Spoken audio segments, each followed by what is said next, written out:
I had recently done a post about Kundalini and intimacy, so I'm going to try to address some of the questions that came with that. Now, Kundalini and intimacy, again, depending on where you are in your Kundalini rising, right? It depends on where you are in your consciousness. It depends on where you are in your association of sexual energy, right? Now, when we hear of sexual energy, you may have images that come to you, or you may have associations that come to you as a result, right? You may consider this to be an act that you indulge in, when in fact it is not. Sexual energy is simply that. It is an energy of potential. It is an energy of creation. It is an energy through which everything else comes into existence, that which we can see as a manifest reality.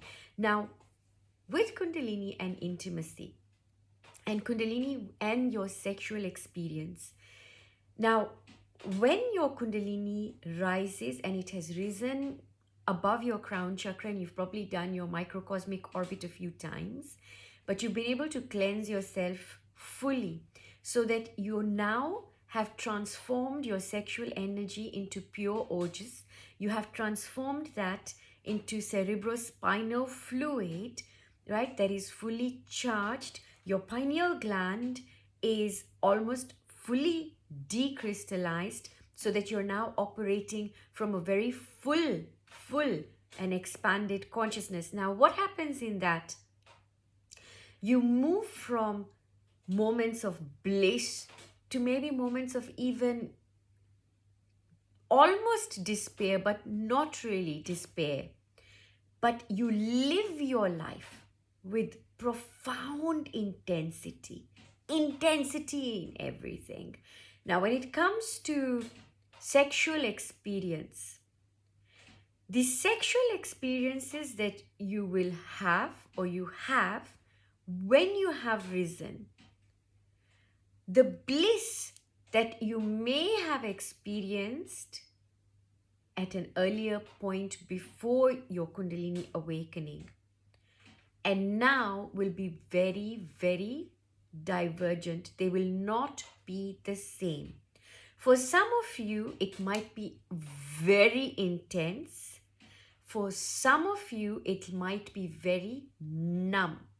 Now, when you have completely transformed that energy and you engage in that, you may not feel anything. Or if you do feel anything, it may not have that level of bliss that you have now experienced with your Kundalini rising. So it becomes something that is almost unnecessary. If it's there, it's there. If it's not, it's not. But it's not something that rides you. Why do people chase after this, right? So people go from one affair to another affair. People will go through all sorts of things to experience that all the time.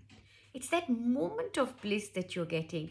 But when you experience a Kundalini rising, you literally have bliss, that ecstasy throughout. It's there. It's always there, right? Which is why the intensity with which you will be living your day-to-day life, feeling your day-to-day life, having an extra sensory experience of life, so that your senses are so heightened, living from that. It's like you're having 10 days in one day, or you literally are able to feel everything. Nothing escapes you. Now, when you live with such intensity, because your energy, your sexual energy has been transformed and you've moved it right up.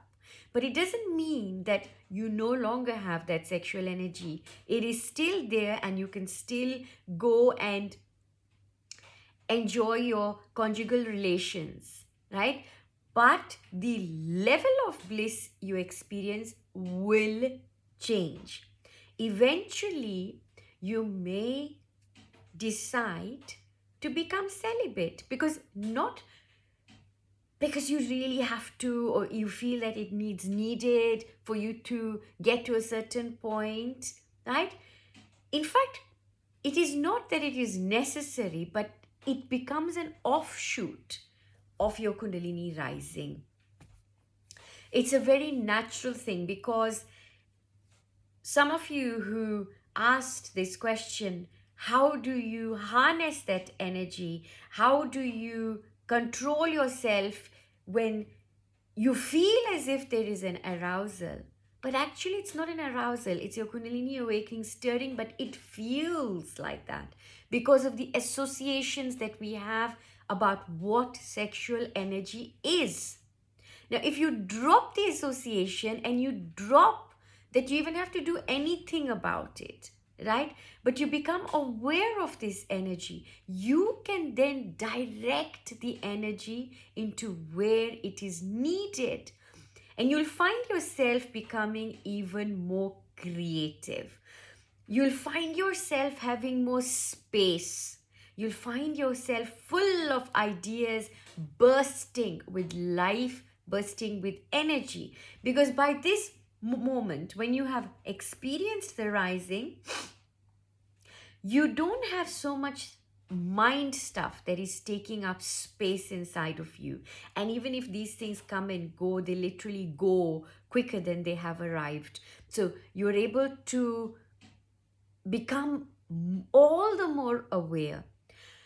So there is absolutely no judgment to where you are on this, but it's just a little bit of information about the kind of changes that may happen. You may be experiencing that you don't want to be engaged in any sexual intimacy. You might be in a relationship and you feel no need for it, because intimacy is not limited to just just sex. It's beyond that. And in a way, your Kundalini awakening journey gives you just that, intimacy. It gives you intimacy between yourself, right, and the source of it all. And that is, friends, the journey of Shakti going up to Shiva, right? It's that ultimate union that takes place, which is why you might have seen images of Ardhanarishwar. So you have half Shiva, half Shakti, half male, half female, and everything is coming together. When all of this comes together, and when Shakti, she's now going away from the manifestation, moving into the unmanifest, which is what the journey is with your Kundalini awakening and rising. You're going right up to the source of it all. But it's not that when you get right up there that life suddenly stops. No, you will stay up there. You can be there at will. Samadhi, you can have samadhi at will as well.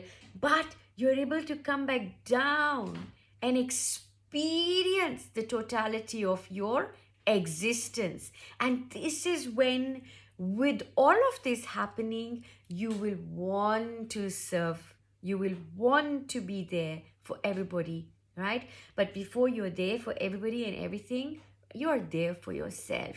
And how wonderful for you to be going through this beautiful journey and to have the perseverance, no matter how tough it is, because folks, it is tough, right? It's not a piece of cake to go through Kundalini awakening, rising, or to go through a spiritual awakening. It really is difficult, right? But you're there. You're already there. Look how far you've come. So much love. Lots and lots and lots of starry dust to you.